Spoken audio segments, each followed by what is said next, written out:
چلیے دیکھیں، اعوذ باللہ من الشیطان الرجیم، بسم اللہ الرحمن الرحیم۔ کیف تکفرون باللہ وکنتم امواتا فاحیاکم ثم یمیتکم ثم یحییکم ثم الیہ ترجعون۔ اور کیسے تم انکار کرتے ہو اللہ تعالیٰ کا حالانکہ تم مردہ تھے، فاحیاکم پھر اس نے تمہیں زندہ کیا، ثم یمیتکم پھر تمہیں مار دیا، موت دے دی، ثم یحییکم پھر تمہیں زندہ کرے گا، ثم الیہ ترجعون پھر تم لوگوں کو اللہ تعالیٰ کی طرف ہی لوٹنا ہے۔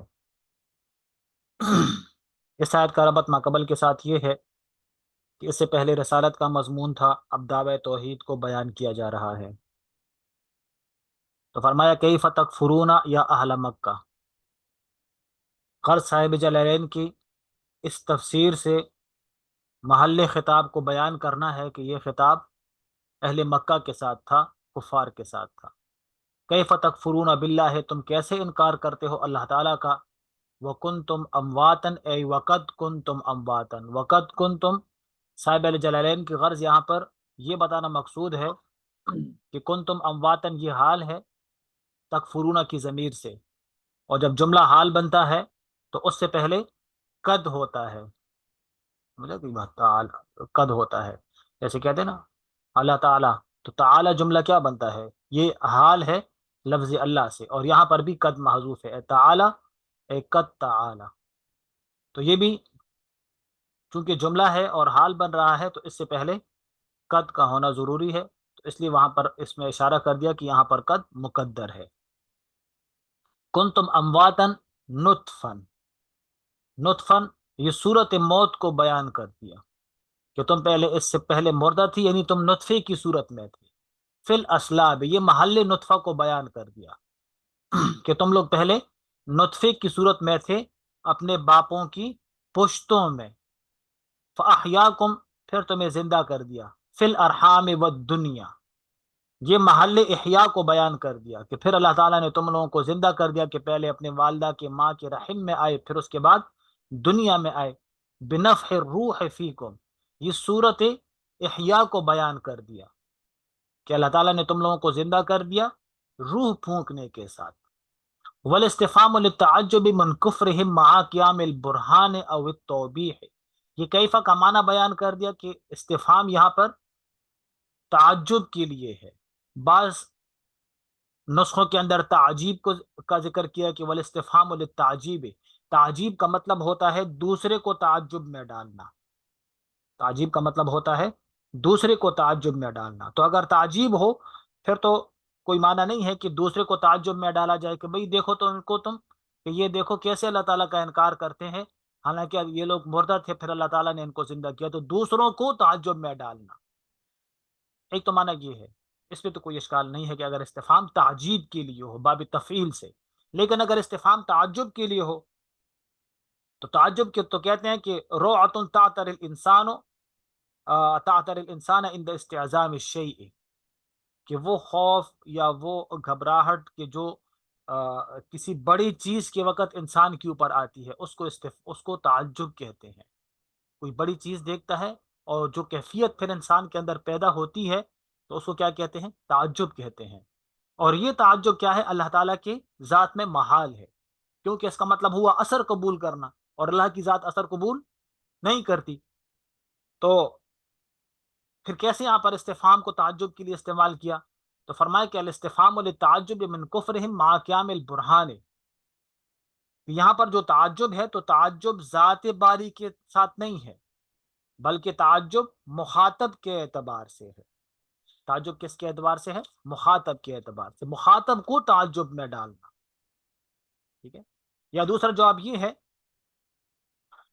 یہ ہے کہ یہاں پر استفہام اگرچہ تعجب کے معنی میں ہے، تعجب کے لیے ہوتا ہے، لیکن یہاں پر گھبراہٹ کے معنی میں نہیں ہے، کسی چیز کی عظمت کو بیان کرنا مقصود ہے، تو یہاں پر ان کی کفر کی عظمت کو بیان کرنا مقصود ہے، اللہ کی ذات کے اعتبار سے تعجب کو بیان کرنا مقصود نہیں ہے، کیونکہ تعجب کسی چیز کے بڑے ہونے کے اعتبار سے ہوتا ہے، کسی چیز کوئی اہم واقعے کے اعتبار سے چونکہ تعجب ہوتا ہے، سمجھا گئی بات، کہ مطلب ابتداءً اہم واقعہ ہوتا ہے، اس کے انتہا میں تعجب واقع ہوتا ہے، تو اب یہاں پر انتہائی معنی مراد نہیں ہے، یہاں پر ابتدائی معنی مراد ہے، سمجھا گئی بات؟ انسانوں کے اندر تو ابتدا اور انتہا دونوں مراد ہوتا ہے، لیکن جب نسبت اللہ کی طرف کی جائے گی تو یہاں پر ابتدائی معنی مراد ہوگا کہ بھئی ان کا کفر ایک عظیم چیز ہے، لیکن کفر کے انتہا جو اس کے اوپر تعجب ہوتا ہے تو وہ ذات باری تعالیٰ کے اندر نہیں ہے۔ صرف لوگوں کو بتانا مقصود ہے کہ بھئی ان کا کفر ایک بہت بڑی چیز ہے۔ ماں قیام البرہان، حالانکہ قیام برہان بھی ہے، اس کے اوپر دلائل بھی قائم ہے توحید کے اوپر، پھر بھی اللہ تعالیٰ کی توحید کو تسلیم نہیں کرتے۔ اب توبیخ، یا ان کو ڈانٹنے کے لیے، ان کو ڈانٹنے کے لیے، توبیخ کے لیے، کیفا، یہ دوسرا معنی بیان کر دیا کیفا کا، کہ والاستفہام للتوجب تعجب او للتوبیخ، یا استفہام توبیخ کے لیے ہے، ان کو ڈانٹنے کے، بھئی تم کیسے انکار کرتے ہو اللہ تعالیٰ کا، اس نے تمہیں پیدا کیا پھر بھی انکار کرتے ہو۔ ثم یمیتکم، پھر اللہ تعالیٰ تمہیں موت دے گا، موت دے گا انتہا آجالکم، یہ موقع اماتت کو بیان کر دیا کہ جب تم لوگوں کی مدت پوری ہو جائے گی پھر اللہ تعالیٰ تمہیں موت دے گا۔ ثم یحییکم، پھر اللہ تعالیٰ تمہیں زندہ کرے گا، بالبعث، یہ صورت احیاء کو بیان کر دیا، اللہ تعالیٰ تمہیں زندہ کرے گا، یعنی کہ پھر وہاں پر جو زندگی ہوگی تو وہاں پر اس طرح کی زندگی نہیں ہوگی کہ جس طرح یہاں پر احیاکم فی الارحام والدنیا بنفخ الروح فیکم، دنیا کے اندر تو احیاء بنفخ الروح تھا، لیکن آخرت کے اندر جو احیاء ہوگا وہ بالبعث ہوگا، وہ بنفخ الروح فی الارحام نہیں ہوگا۔ سمجھا گئی بات؟ تو وہاں پر احیاء کی صورت کو بیان کر دیا۔ ثم الیہ ترجعون، پھر تم لوگوں کو اللہ تعالیٰ کی طرف لوٹنا ہے۔ تردون بعد البعث، تردون، یہ ترجعون کا معنی بیان کر دیا، بعد البعث یہ موقع رجوع بیان کر دیا کہ جب تم لوگوں کو اٹھایا جائے گا تو پھر تم لوگ اللہ تعالیٰ کی طرف لوٹائے جاؤ گے۔ فیجازیکم، پھر اللہ تعالیٰ تمہیں بدلہ دے گا، یہ مقصدی رجوع کو بیان کر دیا، یہ مقصدی رجوع کو بیان کر دیا کہ جب تم لوگ اللہ تعالیٰ کی طرف لوٹائے جاؤ تو پھر تم لوگوں کو بدلہ دیا جائے گا، ٹھیک ہے، بِأَعْمَالِكُمْ، تمہارے اعمال کے بدلے میں۔ وقال دلیلا علی البعث لما انکروہ، یہ یہاں سے اب یہ شان نزول بھی ہے ماقبل آیت کے لیے اور ربط بھی ہے۔ ربط اس طرح ہے کہ پہلے قیامت کا ذکر تھا اور اب اس بات قیامت کا ذکر ہے، اس کے بعد اس بات قیامت کا ذکر ہے، اور ربط کہ پہلے اس بات توحید کا ذکر تھا خالقیت کی دلیل سے، اب آگے اس بات توحید کا ذکر ہے محسنیت کی دلیل سے۔ پہلے اس بات کا ذکر تھا کہ اللہ تعالیٰ نے تم لوگوں کو پیدا کیا، ٹھیک ہے، خلق لکم، اللہ تعالیٰ نے تم لوگوں کو پیدا کیا، اس بات توحید۔ اب اس کے بعد فاحیاکم، ٹھیک ہے، یہ، اور اب اس کے بعد بھی اس بات توحید ہے لیکن وہ محسنیت کے اعتبار سے کہ اللہ تعالیٰ نے تمہیں پیدا کیا اور تم لوگوں کے نفع کے لیے زمین آسمان کو بنایا۔ سمجھا کوئی بات؟ تو یہ کیا ہو گیا؟ اس کا ربط ہو گیا۔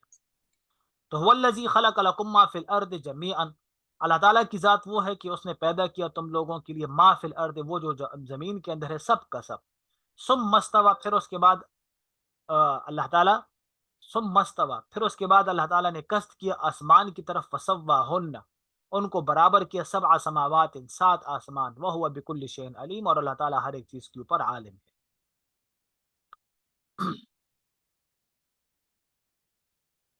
تو هو الذی خلق لکم ما فی الارض، وہ ذات کہ جس نے پیدا کیا تم لوگوں کے لیے ما فی الارض، وہ جو زمین کے اندر ہے، الارض وما فیہا، یہ اشکال تھا کہ ما فی الارض کو پیدا کیا، حالانکہ پہلے ارض کو پیدا کرنا چاہیے تھا، پھر ما فی الارض کو پیدا کرنا چاہیے تھا، ٹھیک ہے، یا یہ کہ ارض کو بھی تو اللہ نے پیدا کیا تو ما فی الارض کا ذکر کیوں کیا؟ تو جواب یہ ہے کہ ارض یہاں پر ضمناً ذکر ہے، ٹھیک ہے، جو دلالت النص سے ثابت ہو رہا ہے، جو بطور دلالت النص سے ثابت ہو رہا ہے کہ جس طرح اللہ تعالیٰ نے پہلے زمین ہی کو پیدا کیا پھر ما فی الارض کو پیدا کیا۔ سمجھا کئی بات؟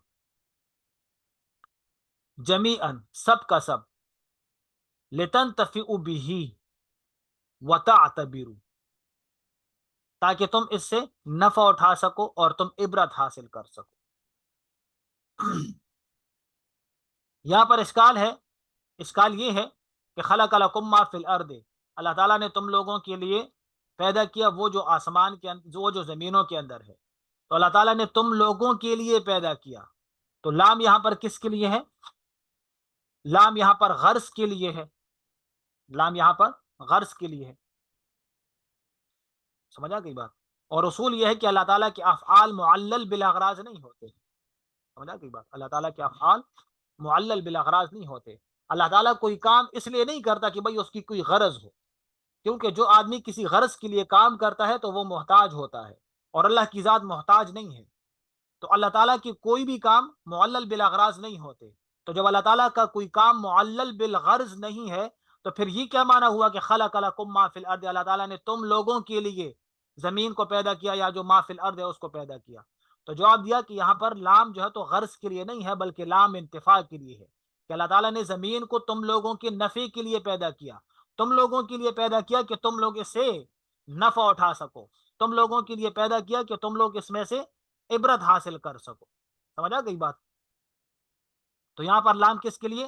نفع کے لیے نہیں ہے، یہاں پر لام کس کے لیے ہے؟ غرض کے لیے ہے، سمجھا گئی بات؟ اچھا اچھا جی دیکھیں، ثم استوى الى السماء فسواهن بعد خلق الارض، پھر اللہ تعالیٰ ایک قصدہ کا استوا کا معنی بیان کر دیا کہ استوا کا معنی ہوتا ہے برابر ہونا، اور یہ تو جسموں کے ساتھ اس کا تعلق ہوتا ہے، جسم کسی چیز کے اوپر برابر ہوتا ہے، بیٹھ جاتا ہے، لیٹ جاتا ہے، تو یہاں پر معنی کیا ہے؟ معنی بیان کر دیا کہ نہیں، یہاں پر استوا بمانا قصدہ کے ہے، استوا بمانا قصدہ کے ہے، بعد خلق الارض، بعد خلق الارض، تو یہاں پر اشکال تھا کہ سورہ نازعات کے اندر تو ہے کہ والارض بعد ذلک دحاہا، کہ زمین کو آسمان کے بعد بچھا دیا، اور یہاں پر فرمایا کہ خلق لکم ما فی الارض جمیعا ثم استوى الی السماء، ثم تو ترقی کے لیے آتا ہے، ترتیب ما ترقی، ٹھیک ہے، ترتیب ما تراخی کے لیے آتا ہے کہ جاءنی زید ثم امر، زید آیا پھر اس کے بعد امر آیا، تو مطلب دونوں میں ترتیب ہے، پہلے زید ہی آیا ہے پھر اس کے بعد امر آیا، اس سے پتہ چلتا ہے کہ اللہ تعالیٰ نے پہلے زمین کو پیدا کیا پھر آسمان کو پیدا کیا، حالانکہ سورہ نازعات کے اندر ہے کہ اللہ تعالیٰ نے پہلے جو ہے تو والارض بعد ذلک، پہلے جو ہے تو آسمان کو بنایا پھر اس کے بعد زمین کو بچھایا، پھر اس کے بعد زمین کو بچھایا، تو اس سے پتہ چلتا ہے کہ زمین کا بچھونا بعد میں ہے، آسمان کی پیدائش پہلے ہے۔ تو جواب اس کا یہ ہے جواب اس کا یہ ہے کہ یہاں پر اصل میں دو چیزیں ہیں، ایک ہے زمین کا مادہ پیدا کرنا، ایک ہے زمین کو بچھانا، تو زمین کا مادہ اللہ تعالیٰ نے آسمان سے پہلے بنا لیا تھا، ٹھیک ہے، اور پھر اس کے بعد آسمان بنا لیا، پھر ایک دوسرا ہے زمین کا بچھانا، تو زمین کو اللہ تعالیٰ نے آسمان کے پیدا کرنے کے بعد پھر بچھایا، تو زمین کا مادہ اللہ تعالیٰ نے آسمانوں کے پیدا کرنے سے پہلے بنایا، پھر زمین کا بچھانا آسمانوں کے پیدا کرنے کے بعد بچھایا، سمجھا گئی بات؟ تو یہ ترتیب ہے اس کے اندر، تو لہذا دونوں کے اندر کوئی اشکال نہ ہوا، دونوں آیتوں کے اندر۔ اچھا، الی السماء فسواہن، پھر برابر کیا ان کو، الضمیر یرجع الی السماء، زمین راجع ہے آسمان کی طرف، لانہا فی معنی الجملۃ العالیۃ الیہ، یہ اشکال کا جواب ہے، اشکال یہ ہے کہ السماء تو واحد ہے، ضمیر ان کی طرف جمع کی راجع کی، ٹھیک ہے، زمین جمع کی راجع کی، تو اس کا ایک جواب تو یہ ہے کہ جنس سے آسمان ہے، جنس ہے، جیسے ایک انسان ہے، انسان، تو انسان کا اطلاق جو ہے تو پورے انسانوں کے اوپر ہوتا ہے، اگر جن سے انسان مراد ہو تو تمام کے اوپر ہوتا ہے، تمام انسانوں پر، تو اس طرح یہاں پر جن سے آسمان مراد ہے جس کا اطلاق ساتوں آسمانوں کے اوپر ہوتا ہے۔ اور دوسرا جواب یہ ہے کہ فسواہن سبع سماوات لانہا فی معنی الجملۃ العالیۃ الیہا، کیونکہ یہ جو آسمان ہے یہ ما یعول الیہ کے معنی میں ہے، یہ آسمان ما یعول الیہ کے معنی میں، ما یعول الیہ کا مطلب یہ ہے کہ یہ بعد میں ساتھ ہو جائیں گے، سمجھا گئی بات؟ بعد میں ساتھ ہو جائیں گے. جیسے چھوٹا بچہ ہے نا، چھوٹا بچہ، اس کو کیا دیتے ہیں کہ شادی شدہ. شادی شدہ کیا دیتے ہیں کہ بھائی یہ تو شادی شدہ ہے. تو کیا مطلب؟ بیدبار ما یعول الیہ. کیا کہتے ہیں؟ بیدبار ما یعول الیہ کے، کہ بھائی ابھی ہے نہیں لیکن ہو جائے گا. سمجھا گئی بات؟ یا بوڑھا آدمی ہو، اس کو کیا دیتے ہیں کہ بھائی یہ تو چھوٹا بچہ ہے. بیدبار ماں کان کے، کہ ابھی ہے تو نہیں لیکن پہلے چھوٹا بچہ تھا، پہلے چھوٹا بچہ تھا. تو بیدبار ما یعول الیہ کا مطلب کیا؟ کہ اس کی حالت بعد میں ایسی ہو جائے گی، اس کی حالت بعد میں ایسی ہو جائے گی. سمجھا گئی بات؟ تو یہاں پر بھی بیدبار ما یعول الیہ کہ اس کو، اس کی طرف ضمیر، کس کو؟ ضمیروں کو راجع کر دیا، جمع کی ضمیر کو راجع کر دیا کہ آسمان اگرچہ لفظ واحد ہے لیکن بعد میں چونکہ اس نے ساتھ ہو جانا ہے تو بیدبار ما یعول الیہ کہ اس کی طرف جمع کی ضمیر کو راجع کر دیا. سمجھ آ رہی ہے بات کی جا رہی ہے پتہ نہیں؟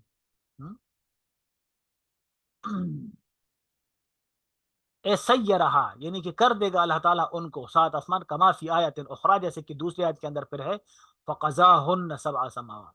ٹھیک ہے، یہ آیت دوسری جگہ پر کہ اللہ تعالیٰ نے ان کو سات آسمان بنا دیا. تو فسواہن، پھر برابر کر دیا ان کو سبع سماوات وہو بکل شیء علیم، اور اللہ تعالیٰ ہر ایک چیز کے اوپر، ہر ایک چیز کے بارے میں جاننے والا ہے. مجملا و مفصلا، مجملا و مفصلا، یہ فلاسفہ کے اوپر رد ہے. فلاسفہ یہ کہتے ہیں کہ اللہ تعالیٰ کلیات کے بارے میں تو علم رکھتا ہے، جزیات کے بارے میں علم نہیں رکھتا.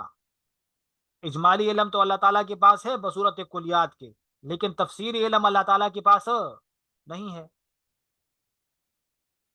سمجھا گئی بات؟ صرف یہ کہ اللہ تعالیٰ نے زید کو پیدا کرنا ہے، بس زید کے بارے میں علم تو ہے کہ بھائی زید دنیا میں ہے، لیکن زید کی ہر پوائنٹ اور ہر لمحے کا علم وہ اللہ کو نہیں ہے. یہ فلاسفہ کہتے ہیں. ان کے اوپر رد کر دیا، نہیں بھائی، مجملن و مفصلن، ہر نقطے کا، ہر پوائنٹ کا اللہ تعالیٰ کو علم ہے. افلا یعتبرون، کیا تم عبرت حاصل نہیں کرتے؟ ان القادر علی خلق ذلک ابتداء، کہ بے شک کسی چیز کو ابتداء، کسی چیز کو پیدا کر، اللہ تعالیٰ قادر ہے کہ کسی چیز کو ابتداء پیدا کرے. وہو اعظم منکم قادر علی اعادتکم، تو وہ بڑھ کر ہے تم سے اس بات کے اوپر بھی قادر ہے کہ تم لوگوں کا اعادہ کر لے. سمجھا کوئی بات؟ تو یہ کیا ہے؟ یہ تتمیم دلیل ہے. یہ کیا ہے؟ تتمیم دلیل ہے کہ جس طرح اللہ تعالیٰ، تم لوگ نہیں تھے، تم لوگوں کو اللہ تعالیٰ نے پیدا کر دیا، عدم سے تم لوگوں کو اللہ تعالیٰ نے وجود دے دیا. تو جس طرح عدم سے وجود دینے پر قادر ہے تو معدوم کرنے کے بعد پھر وجود دینے پر بھی قادر ہے. سمجھا کوئی بات؟ کسی چیز کا ابتداءً پیدا کرنا محال ہے نا، کسی چیز کا ابتداءً پیدا کرنا محال ہے، اور وہ تو تم تسلیم کرتے ہو کہ اللہ تعالیٰ اس کو وہ کر سکتا ہے. مشرکین مکہ بھی کہتے تھے کہ ہمیں اللہ تعالیٰ نے ہی پیدا کیا، اس کو تو تم تسلیم کر سکتے ہو. تو جو چیز ابتداءً اس کو معدوم، عدم سے وجود میں لے کر آنا، جو تم تسلیم کرتے ہو، حالانکہ وہ مشکل ہے، جب اللہ تعالیٰ اس کے اوپر قادر ہے تو ایک چیز کے پھر معدوم ہو جانے کے بعد اس کو وجود دے دینا، اللہ اس کے اوپر بھی قادر ہے. سمجھا کئی بات؟ تو یہ کیا بن گیا؟ یہ تتمیم دلیل بن گیا توحید کے اوپر. ٹھیک ہے، چلیں یہاں تک بس کرتے ہیں. ٹھیک ہے، باقی ہے بعد میں انشاءاللہ وہ پڑھتے ہیں کل انشاءاللہ. کوشش کریں ذرا ٹائم پہ آنے کی کوشش کریں. ٹھیک ہے، تو اگر ٹائم یہ آپ لوگ نہیں کر سکتے تو پھر بتا دیں، اس کو تھوڑا تبدیل کر دیتے ہیں، ورنہ تو اسی ٹائم کے اوپر آنے کی کوشش کر لیا کریں. ٹھیک ہے، چلیں، السلام علیکم و رحمۃ اللہ.